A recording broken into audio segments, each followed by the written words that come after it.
ஒரு true love story பார்க்கலாமா? வாங்க பார்க்கலாம். 100 days 100 ஷார்ட் ஸ்டோரி சேலஞ்சில் டே 10. இந்த மாதிரி யூஸ்ஃபுல்லான ஷார்ட் ஸ்டோரிக்கு மறக்காம பேஜை ஃபாலோ பண்ணிக்கோங்க.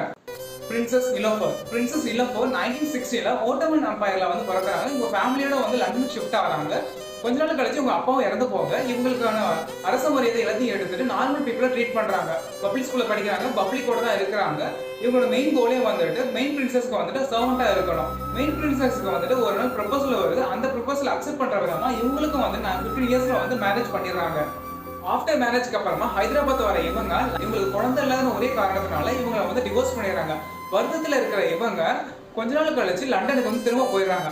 அங்க வந்துட்டு ரியல் ராமான எட்வர்ட் ஜே போப்போ வந்து மீட் பண்றாங்க. மீட் பண்ணி பேசி பழகி கொஞ்ச நாள் கழிச்சு இவங்க மேரேஜும் பண்ணிக்கிறாங்க. இவங்களுக்கு மேரேஜ் ஆகிறப்போ 36 இயர்ஸ் ஆகுது.